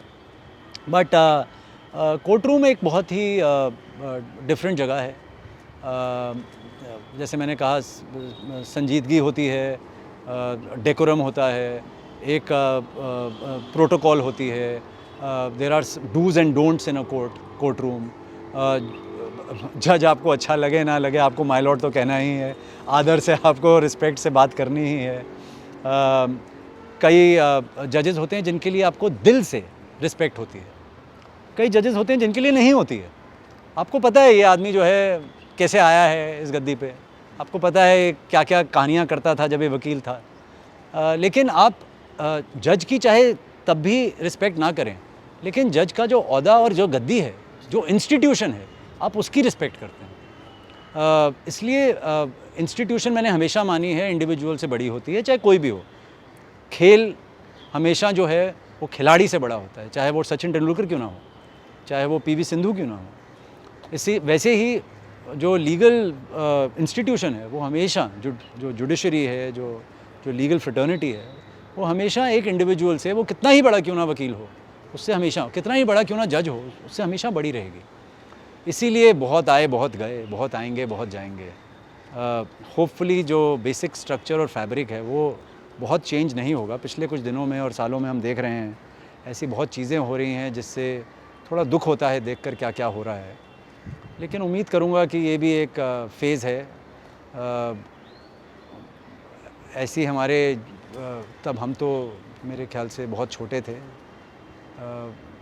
जब सुना था इंदिरा गांधी जी के बारे में बहुत कुछ। आजकल भी मुझे लगता है माहौल थोड़ा बहुत उस ऐसे समय जो उनके समय था इमरजेंसी का, थोड़ा बहुत जब आपकी पर्सनल लिबर्टी, आपकी फंडामेंटल राइट्स के ऊपर प्रहार होता है तो बुरा लगता है, दिल करता है कि ये बंद हो। उम्मीद करूँगा कि देर आए दुरुस्त आए, ये ख़त्म हो चीज़ जो हमारे देश में चल रही है पिछले कुछ सालों से। और change is the only constant में मैं पूरा विश्वास रखता हूँ और काफ़ी ऑप्टिमिस्ट आदमी हूँ, तभी 20 साल से आप लड़ सकते हो एक स्टेटस को इस सिस्टम से। तो ऑप्टिमिज़म हमेशा रहता है और मुझे अभी भी, मैं पूरा आई एम इटर्नल ऑप्टिमिस्ट कि ये भी समय जो है आया है और जाएगा। मैं पढ़ा था एक बार आपने कोर्ट रूम में सॉन्ग बना दिया क्या था? देखिए संगीत का तो एक बहुत अहम खेल है मेरी ज़िंदगी में। सुबह से रात तक हमारे घर में तो संगीत चलता है और अगेन जैसे मैंने कहा संस्कार, तो अपने फादर को हमेशा देखा, ही इज़ वेरी म्यूज़िकल और बहुत ही अच्छा गाते हैं। हमारे में तो वो स्किल आया नहीं, लेकिन फुल कोर्ट रेफरेंस होता है और फुल कोर्ट रेफरेंस तब दिया जाता है जब एक जज अपना टेन्योर कंप्लीट कर ले या वो फर्दर एलिवेट हो जाए चीफ जस्टिस की तरह, या किसी और कोर्ट में जा रहा हो ट्रांसफ़र होकर, या सुप्रीम कोर्ट जा रहे हो हाई कोर्ट से। तो हमारा एक प्रतिक्रिया है हाई कोर्ट की और सुप्रीम कोर्ट की, हम फुल कोर्ट रेफरेंस में जो लिटिगेशन हेड करते हैं स्टेट की तरफ से और सेंटर की तरफ से, 2 वकील, उनको आकर बयां करना होता है उन जज के बारे में, उनकी क्वालिटीज़ के बारे में, उनके साथ कैसा रिश्ता रहा, क्या हुआ। तो एक बहुत ही स्ट्रक्चर्ड होता है, प्रोटोकॉल से लिप्त होता है। पहले ये आएंगे, ये इतनी देर के लिए बोलेंगे, फिर ये आएंगे, फिर ये बोलेंगे, फिर ये आएंगे, फिर ये बोलेंगे। पूरा ड्रेस कोड होता है, फुल कोर्ट बैठती है, सारे के सारे हाई कोर्ट के जजेस जो हैं वो बैठे होते हैं, फुल कोर्ट बैठती है। और कोर्ट नंबर 1 जो चीफ जस्टिस का कोर्ट होता है, वहाँ पर ये पूरी की पूरी प्रतिक्रिया होती है। 3 बजे शुरू होता है और सारी स्पीचेस के बाद जो जज रिटायर हो रहे हैं वो अपने अंतिम स्पीच उनकी होती है और वो एक्नॉलेज करते हैं सबको। तो जब मेरे जीवन में ये है कि जब भी मेरे दिल से या तो बहुत ही दुख होता है या बहुत ही खुशी होती है तो गाना निकल आता है। तो वो एक फुल कोर्ट रेफरेंस थी, एक माननीय जज थे जिनसे बहुत आघात हुआ सबको कि उनको ट्रांसफ़र क्यों कर दिया गया, जस्टिस मुरलीधर। और एक बहुत ही अच्छे जज थे जस्टिस आशुतोष, मेरे को बहुत उनसे लगाव था। तो जब ये 2 जज, एक पटना, बिहार में पटना में ज्वाइन करना था उन्होंने, यहाँ से ट्रांसफ़र हो गए, एक को चंडीगढ़ भेज दिया गया। तो मैंने उनकी फुल कोर्ट रेफरेंस में कुछ 1-2 लाइनें गा दी थी। क्या थी वो? तो वो तो रविंद्रनाथ टैगोर जी का था, एकला चलो रे। तो वो मैंने गा दिया था, लेकिन मेरी ज़िंदगी की फ़िलॉसफी का भी वो गाना है। और अक्सर मैं ये मानता हूँ कि बहुत सारी ऐसी चीज़ें होती हैं जो संगीत में बहुत अच्छी तरीके से दे दी जा सकती हैं, लिखी जा सकती हैं, उसके बारे में बोला जा सकता है। और ऐसा ही एक भजन है एक्चुअली। सुबह का जो सारा समय मेरा जो शुरू होता है वो आधा 1 घंटा मेरे कुछ पेट भजन है उनसे शुरू होता है। तो उसमें एक बहुत ही अच्छा गुड्डी फिल्म का भजन है, हमको मन की मन शक्ति। की शक्ति है। तो उससे बहुत प्रेरणा भी मिलती है और अच्छा भी लगता है। तो वो थोड़ा गुनगुना देते हैं, वो जब गा देते हैं तो थोड़ा अच्छा लगता है। तो जैसे आपको लिरिक्स में मैं हमेशा थोड़ा गड़बड़ रहता है, मेरे को लिरिक्स याद नहीं रहते, तो कभी हो गया तो 2-4 मैं आपको लाइनें सुनाता हूँ। हमको मन की शक्ति देना, मन विजय करें, दूसरों की जय से पहले खुद को जय करें। हमको मन की शक्ति देना, भेद भाव अपने दिल से साफ कर सके, दोस्तों से भूल हो तो माफ कर सके, झूठ से बचे रहें, सच का दम भरें, दूसरों की जय से पहले खुद को जय करें। हमको मन की शक्ति दे। चलो, तो ये जो है, शब्द में कितनी ताकत है। हाँ, यानी एक मेरे एक स्कूल की असेंबली में कई मतलब आखिर तक 12th तक ये चलता था। अच्छा, हमारे तो स्कूल में ये गाया नहीं जाता, हमारे स्कूल में नहीं था। पर ये एक चीज़ है जो मेरी सच झूठ, दोस्ती यारी, माफ़ी, लोग कहते हैं यार माफ़ी मांगने में बड़ी शर्म आती है। अरे जो माफ़ी मांग ले उससे बड़ा चरित्र तो किसी का है ही नहीं। बहुत बड़ी बात है, बहुत बड़ी बात है। आप में इतनी क्षमता है कि आप अपने दोष को दुनिया के सामने कबूल करके आप माफ़ी मांग लो, आपसे बड़ा तो इंसान ही कोई पैदा नहीं हुआ। तो ये चीज़ें हैं जो जीवन में बहुत आपको, these are pillars of Power देती हैं। पावर देती है। और ये बचपन की सुनी हुई चीज़ आज तक हमारे माइंड में रहती है। और आज आप जब समय लगता है- कॉन्टेक्चुअलाइज कर सकते हैं। हाँ, और जब समय आता है तो आपको याद आ जाती है वो ताकत जो देना है वो लेके चले। अच्छा, जब आप देखिए हर जीवन में उतार चढ़ाव होते हैं, कभी भी आपके जीवन में ऐसा कोई समय आया हो जहां आप बहुत ही निराश हैं, निराश ये चीज़ जो है आपको लिफ्ट करती है। गुनगुनाओ और लिफ्ट हो। तो मैं तो कई बारी गाड़ी में निकल जाता हूँ, अपने गाने, पेट्स फेवरेट गाने चला देता हूँ और बिल्कुल मूड ठीक हो जाता है उसके बाद। 2016 से लेकर 2018 तक दिल्ली सरकार और केंद्र सरकार के बीच में एक लीगल झगड़ा चल रहा था। हाँ। आप उसको सुपरहिट कर रहे थे और बहुत सारे हमारे लिए भी बड़ा, हम सरकार में बैठे हुए थे, हमारे लिए रोज़ एक एक डेट बड़ी महत्वपूर्ण होती थी। हम उसको चेज़ करते थे कब आएगी वो डेट और क्या हुआ है, क्या हुआ नहीं। 2 साल की लंबी जंग के बाद हम एक मुकाम तक पहुँचे। जंग के बाद, जंग के बाद हाँ, जंग एक बड़ा अच्छा शब्द है आपने। हाँ, एक मुकाम तक पहुँचे और उसको भी मिस इंटरप्रेट करने की कोशिशें हुई और अब उस कानून को ही कानून की मूल भावना से ही छेड़छाड़ करके उसको बदल दिया। कितना हतोत्साहित होते हैं, मालूम पड़ता है। बहुत, देखिए इंसान है, आपने 4 साल हम लोगों ने, मेरा तो पूरा tenure as a standing council, ये केस चलता ही रहा और ये दिल्ली सरकार के लिए सबसे अहम केस था। और ये बहुत लंबा चला केस, जहाँ कॉन्स्टिट्यूशनल बेंच बनाने में इतना समय लगा और पहला ही शायद इसमें कैसा केस होगा जिसमें कॉन्स्टिट्यूशनल बेंच बनने के बाद भी इतना लंबा तक एक स्टेट अपनी लड़ाई लड़ रहा है और 4 साल तक Correct. जंग चल रही है। देखिए 2015 में ये शुरू हुआ जब सरकार आई।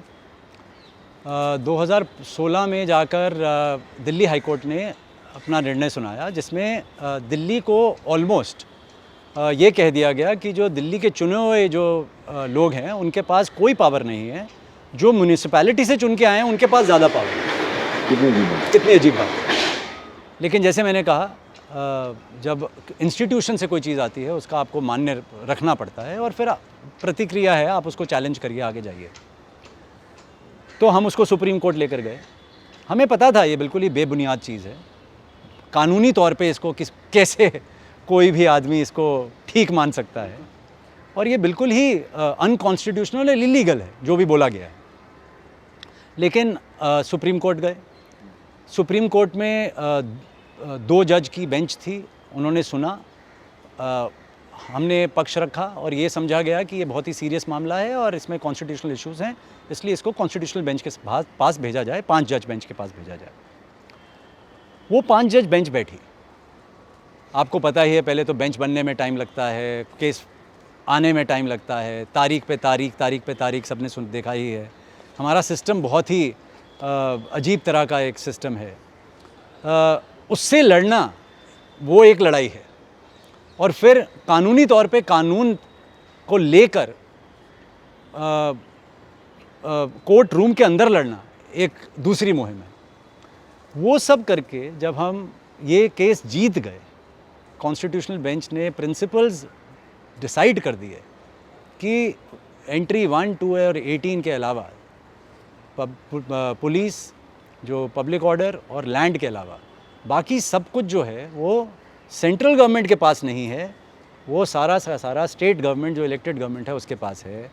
और क्योंकि एक डेमोक्रेटिक फॉर्म ऑफ गवर्नमेंट है, कैबिनेट फॉर्म ऑफ गवर्नमेंट है, इसीलिए जो माननीय एलजी हैं वो बाध्य हैं by the aid and advice of the council of ministers. अब और उन्होंने ये भी बोल दिया कि in a rarest of rare cases जो हैं, जो उनका हक है जो ऑनरेबल एलजी का डिफ़र करने का from the council of ministers, वो उसको एक्सरसाइज कर सकते हैं, लेकिन ये रेयरेस्ट ऑफ रेयर केस होना चाहिए, एक्सेप्शनल केस होना चाहिए, आए दिन हर दिन वाला केस नहीं होना चाहिए। अब आप देख रहे हैं वकील कौन होना चाहिए कौन नहीं होना चाहिए, उसके लिए लड़ाई लड़ी जा रही है। राशन स्कीम आनी चाहिए, डोर स्टेप डिलीवरी की नहीं आनी चाहिए, उसके लिए लड़ाई लड़ी जा रही है। आप ये बताइए, अगर घर बैठे किसी को आप राशन देते हैं तो इसमें माननीय एलजी को और सेंट्रल गवर्नमेंट को क्या दिक्कत होनी चाहिए भैया? अगर एक ही वकील है जो आपके सारे पुलिस के केस लड़ रहा है, कितने भी सीरियस केस क्यों ना हो वो लड़ता है हाई कोर्ट में और दूसरी जगह ट्रायल कोर्ट में, तो ऐसा क्या इसमें बहुत ही सीरियस इशू है फार्मर एजिटेशन का या यूएपीए का लेकर या तीसरी चीज़ें लेकर ये जो इन्होंने दिल्ली राइट्स के केस बनाए हैं, इसमें ऐसी क्या खासियत है और खूबी है कि ये एक्सेप्शनल केसेस में आता है? आपका क्या ऐसा भैया रोल है जिसकी वजह से आप पॉलिटिकल एजेंडा रिवील हो रहा है और हो रहा है, देख रहे हैं, और तब भी कुछ नहीं हो रहा है। तो इसीलिए मैं ये मानता हूँ, जब इस हद तक पॉलिटिकल इस्टेब्लिशमेंट जब कॉन्स्टिट्यूशनल बेंच की अवहेलना करने लगे, तो किसको खड़ा होना है? पॉलिटिकल इस्टेब्लिशमेंट को नहीं खड़ा होना है, कॉन्स्टिट्यूशनल कोर्ट्स को खड़ा होना है। कोर्ट्स को ये दिखाना है कि हमने ये जजमेंट जो दी थी, आप उसको नज़रअंदाज नहीं कर सकते, आप उसके साथ छेड़छाड़ नहीं कर सकते। आप अपनी इंटरप्रिटेशन देकर ये बोल के कि हम इसी जजमेंट को मानते हैं, इसी को आगे बढ़ाने के लिए जो जो जजमेंट में बोला गया है हम उसको नज़रअंदाज कर रहे हैं। देखिए किस तरीके से करा जा रहा है। और आप संशोधन ले आते हैं और फिर आप बोलते हैं कि एलजी ही सरकार है और सरकार ही एलजी है। India is Indira, Indira is India, LG is Delhi, Delhi is LG. ये तो बहुत ही अजीब बात है।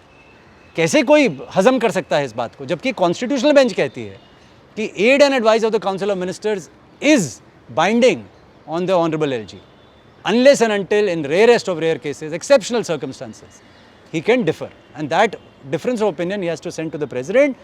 In the meantime, LG's writ will prevail. Once the president as an arbiter takes a final call, the honorable president's decision will prevail over everybody. लेकिन क्या वो constitutional जो फैब्रिक और जो प्रिंसिपल्स डिटर्मिन कर चुके हैं उसके खिलाफ हो सकता है? नहीं। कॉन्स्टिट्यूशन के स्पिरिट के खिलाफ हो सकता है, बेसिक स्ट्रक्चर के खिलाफ हो सकता है, लेकिन करे जा रहे हैं। क्यों करे जा रहे हैं? क्योंकि चुपचाप करके देखा जा रहा है और कोई कुछ आवाज़ नहीं उठा रहा है। तो अब आवाज़ उठानी पड़ेगी। कल ये किसी और के साथ होगा, कल परसों एग्जीक्यूटिव के साथ होगा, जुडिशरी के साथ होगा, मीडिया के साथ होगा। और देखिए ब्यूटी देखिए, आपने एक स्टेट को यूनियन टेरिटरी का दर्जा दे दिया, उस यूनियन टेरिटरी को आपने वो सारी पावर्स दे दी जो आप दिल्ली से छीन रहे हैं। वहाँ पर आपका ये प्रिंसिपल अप्लाई नहीं हो रहा। क्यों? क्योंकि वहाँ आप डायरेक्ट कंट्रोल में हो। यहाँ आपको दिल्ली के लोगों ने, देखिए दिल्ली के लोगों के साथ कितना अन्याय है। वही दिल्ली के लोग हैं जिन्होंने सेंटर में एक पर्टिकुलर पार्टी को चुना, अपना विश्वास जताया और उनको बार बार वोट दिया, बहुत बड़े बहुमत से वोट दिया।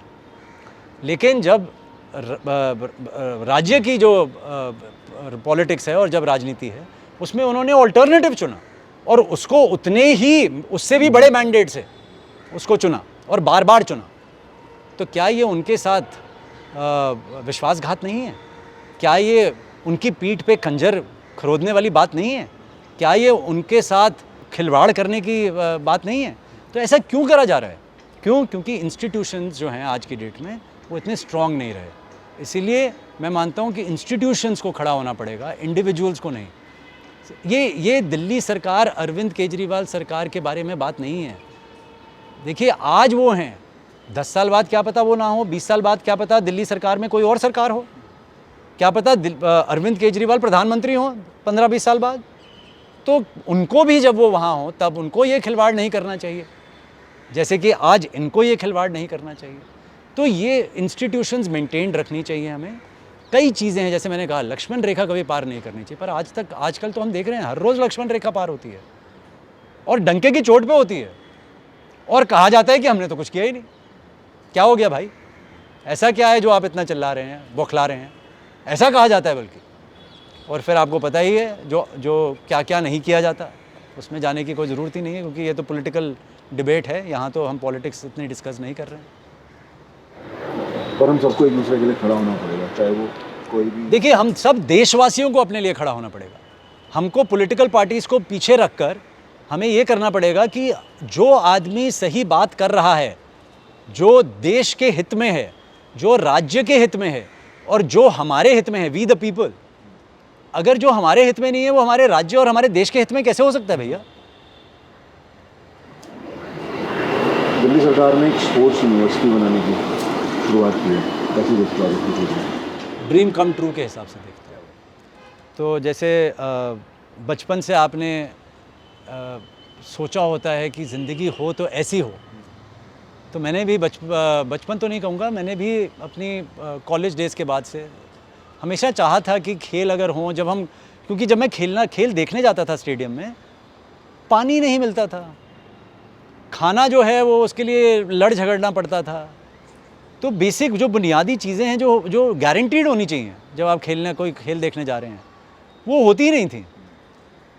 अच्छा, अगर आप वीआईपी होंगे तो आपके लिए सब कुछ है, अगर आप वीआईपी नहीं होंगे तो आपके लिए कुछ नहीं है। तो वीआईपी कल्चर शुरू से होता था और एडमिनिस्ट्रेटर्स के क्लोज हो तो बॉक्स में बैठा देंगे, पत्रकार हो तो बॉक्स में बैठा देंगे, आम जनता हो तो आप रुलते रहो। तो ये सब चीज़ें जब देखी थी तो उम्मीद अंदर ये था कि ये सब चीज़ें बदलनी चाहिए, बदलाव आना चाहिए। फिर और बहुत क्लोजली देखा एडमिनिस्ट्रेशन को और लड़ाई करी जब देखा कि एक ही आदमी, विजय कुमार मल्होत्रा जी, 44 साल, मेरी उम्र छोटी थी लेकिन वो 44 साल से अनइंटरप्टेड चले जा रहे हैं प्रेसिडेंट आर्चरी एसोसिएशन के। तो जब वो लड़ाई लड़ी और जब इनके टेन्योर्स को कंट्रोल किया गया कि 8 साल और 12 साल से ज़्यादा आप नहीं रह सकते, 2 टर्म या 3 टर्म से ज़्यादा, वो भी मेरी एक जनहित याचिका थी जिसमें हुआ। तो जब ये सब चीज़ें आईं उसमें मैंने अपने जो मेरा ख्वाब थे वो ट्रांसलेट होने शुरू हुए। मुझे याद है 2014 में था या 13 या 14 में था, आमिर खान जी का वो शो आता था सत्यमेव जयते वाला। तो उसमें उस शो में जब मुझे भी बुलाया गया स्पोर्ट्स एक्टिविस्ट की तरह, स्पोर्ट्स के ऊपर शो था, तो तब आमिर खान जी ने मुझसे एक प्रश्न पूछा कि भैया आप क्या चाहते हो, कैसा रिफॉर्म हो? मैंने बोला मैं चाहता हूँ जब कोई भी पॉलिटिशियन किसी भी खेल संस्था का दूर दूर तक एडमिनिस्ट्रेटर नहीं होगा, चाहे वो डिस्ट्रिक्ट लेवल हो, स्टेट हो या नेशनल लेवल हो। मैं चाहता हूँ कि खेल और पॉलिटिक्स खेल में ना आए और खेल में पॉलिटिक्स ना आए। तो काफ़ी हद तक आपने किया है। तो ये अभी भी ये तो स्ट्रगल चल रहा है, मैं ये नहीं कहूँगा सक्सेसफुल रहे, पर कुछ बहुत देर तक, बहुत हद तक उसमें सक्सेस है। लेकिन मैं कहता हूँ जैसे वो आजकल राबर्डाइजेशन ऑफ स्पोर्ट्स हो गया है, तो मेन आदमी को तो हटा दिया हम लोगों ने, लेकिन अब वो रिमोट कंट्रोल चल रहा है। राबड़ी देवी आ गई, लालू हट गए, तो रिमोट कंट्रोल एरआर चल रहा है। लेकिन अब राबड़ी जाएंगी, कोई ना कोई और आएगा, with all due respect to Lalu Prasad ji and Rabri ji, but it's only a terminology. But ऐसा हुआ। तो अभी आजकल खेलों में यही चल रहा है। तो स्पोर्ट्स यूनिवर्सिटी उसी तरीके से देखता हूँ, एक उसी line of series of actions जो हुए। मैं 4 साल 5 साल से चाह रहा था कि दिल्ली में कुछ हो, और आई एम रियली ग्रेटफुल कि मनीष जी जिस जज्बे से एजुकेशन और शिक्षा को वो देखते हैं, और जिस जज्बे से अब वो खेल के प्रति उसी चीज़ को वो आगे ले जाना चाह रहे हैं। और खेल और शिक्षा में बहुत एक अम्बिलिकल कॉर्ड होती है, एक ही सिक्के के दो पहलू हैं। तो मुझे लगता है कि अरविंद केजरीवाल जी के नेतृत्व में और मनीष जी की जो पैशनेट शिक्षा के प्रति जो उनका और खेल के प्रति जो उनका जुनून है, उससे ये university we want to create, हमारा ड्रीम है, नहीं ड्रीम है हमारा कि एटलीस्ट इस विश्व में जो हमारा ईस्टर्न साइड है उसमें तो ये सबसे बड़ी यूनिवर्सिटी हो, और अगर विश्व में हम कर सके तो नथिंग लाइक इट।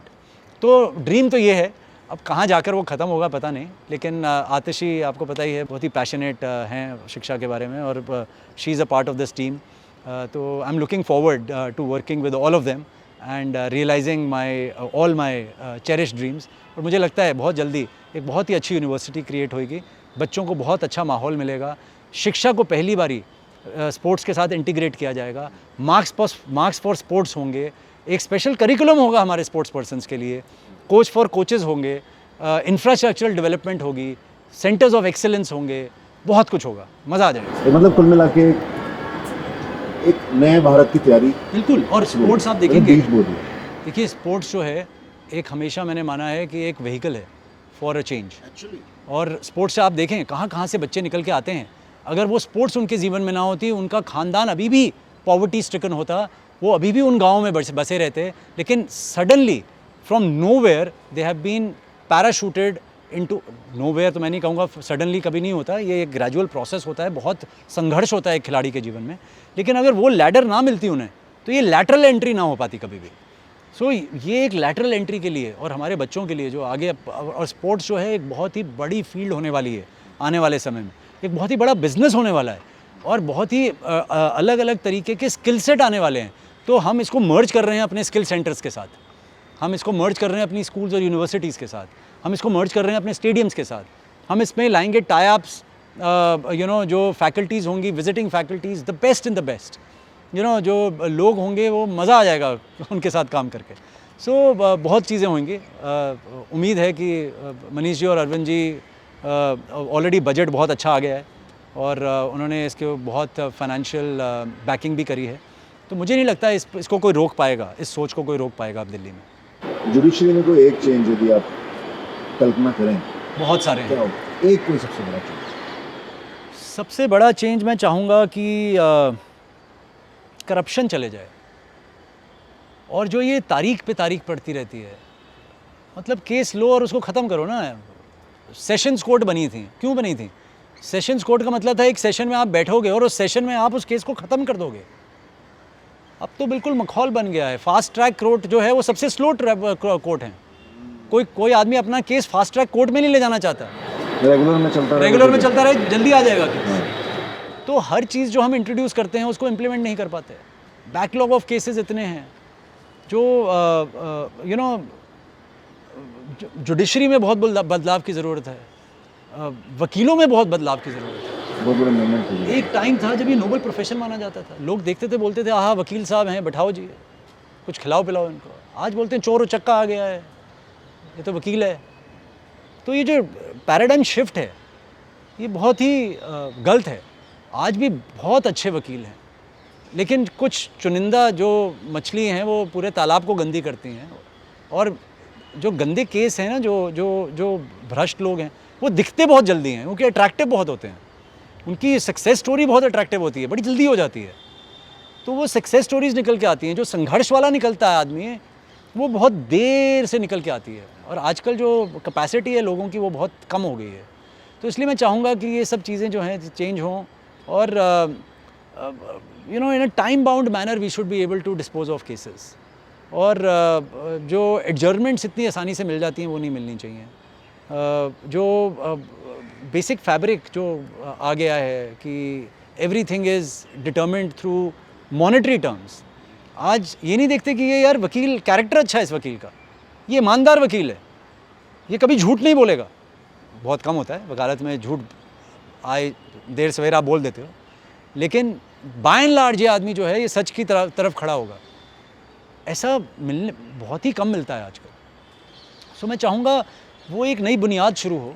70s में ये होता था, मैंने सुना है अपने फादर से, 50, 60, 70s में लोग उंगली करके कहते थे ये बेईमान वकील है, ये बेईमान जज है, मतलब एक्सेप्शन था वो।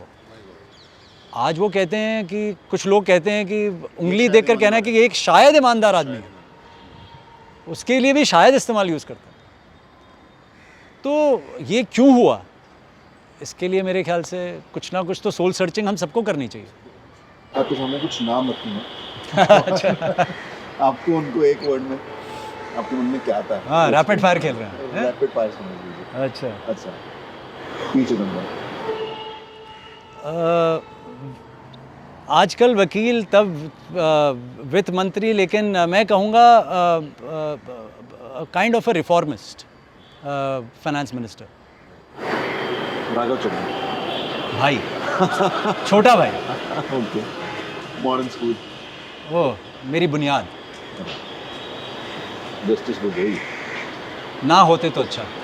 My God. उन्होंने एक्चुअली वो कहते हैं ना हाथी के दांत खाने के और दिखाने के और, उनसे इतनी उम्मीदें थी। जब उन्होंने वो प्रेस कॉन्फ्रेंस करी, लगा था कि ये बदल के रख देंगे जुडिशरी को, क्या आदमी है, मैं तो पूजनीय हो गए थे मेरे लिए। लेकिन मतलब भगवान उनको सद्बुद्धि दे। जस्टिस लोकू। ओ देवता, बहुत ही उम्दा जज हो तो ऐसा। सचिन तेंदुलकर। भगवान फील्ड पे और बहुत ही छोटे इंसान फील्ड के बाहर, स्पेशली संसद में। सौरव गांगुली। कम खिलाड़ी, ज़्यादा नेता। बहुत शुक्रिया राहुल भाई, आपसे बात करके बहुत मज़ा आ गया और ऐसा लगा जैसे स्कूल के दिनों की याद दिला दिया। मुझे बहुत मज़ा आया। ऐसे मौके कहाँ मिलते हैं जहाँ आदमी थोड़ा हंस खेल ले, बैठ ले, नहीं तो ज़िंदगी जो है किसी और ही मोड़ पे ले जाती है और कुछ और ही। और मैं आपको बताऊं कि अब जब से हमने सीरीज शुरू की है अनकही अनफिल्टर्ड की, हमारे पास रिक्वेस्ट आने लगी हैं कि आप उनका इंटरव्यू जरूर लीजिए। तो आपका इंटरव्यू रिक्वेस्ट पे। अरे मैं तो सोच रहा था, मैंने आपसे पूछा, अरे मेरे जैसे का इंटरव्यू क्यों ले रहे हो आप? मैं तो आपसे पूछ रहा था कि यार मेरे में ऐसी क्या खास बात है जो आप इंटरव्यू लेना चाहते हैं? आपने जो कोर्ट रूम्स के अंदर सरकार का साथ दिया है, चाहे वो दिल्ली को ऑक्सीजन दिलाने की लड़ाई हो, चाहे उसके हक की लड़ाई हो, और कॉन्स्टिट्यूशनल क्राइसिस जब ये 2016 से लेकर 2018 तक जो आपने कोर्ट रूम में लड़ा, और तमाम ऐसे मौके आए दिल्ली के राइट्स के लेके आज आप संघर्ष कर रहे हो, फार्मर्स को लेके आपने अपनी बुलंदी से आवाज़ रखी कोर्ट में हमेशा, और एक टीवी पे हम सुनते रहे आपको जब आप पैनलिस्ट की तरह डिबेट में होते थे। तो बहुत सारे यंगस्टर्स हैं जो आपको सुनना चाहते हैं, समझना चाहते हैं, और आज शायद आपको कुछ हद तक मैं उन सब तक पहुंचा पाया।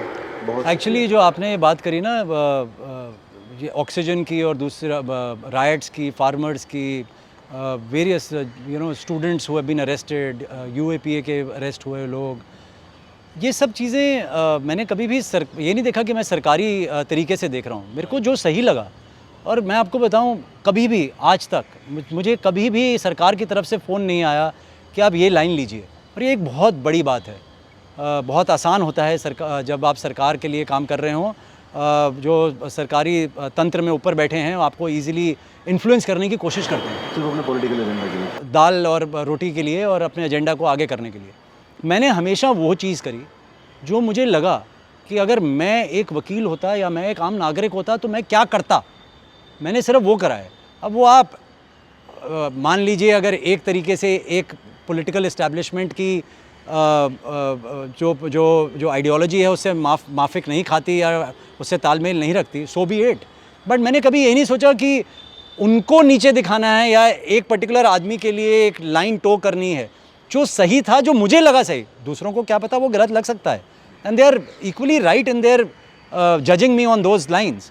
बट जो मुझे सही लगा मैंने वो करा। लेकिन आपके माध्यम से मैं भी और मेरे कुछ ऐसे पहलू आपकी ऑडियंस तक पहुंच सके, और मेरे देशवासियों तक अगर मैं पहुंच सकूं एक दूसरे नज़रिए से, तो आपका एक बहुत बड़ा रोल है और मैं आपको उसके लिए धन्यवाद करता हूँ। आपने मुझे बुलाया है, इतना सक्षम समझा कि मैं आपके साथ आपके कैमरे में एक फ्रेम में बैठ सकूँ, बहुत बड़ी बात है। थैंक आपकी यू। कन्विक्शन और जिस जज्बे के साथ आप लड़ते हैं, मैं सरकार में काम करता हूँ, आपको देखता हूँ आए दिन, जिस जज्बे के साथ हम लोगों के हित को उठाते हैं और जो एक परसिवरेंस है आपकी, कितनी लंबी लड़ाई होती है कानून में, कितना पेशेंस चाहिए, वो हम सबको आपसे सीखने को मिलती है। I never knew I will be acknowledge for my patience. अरे चलिए, थैंक यू सो मच। बहुत बहुत धन्यवाद। Thank you everyone.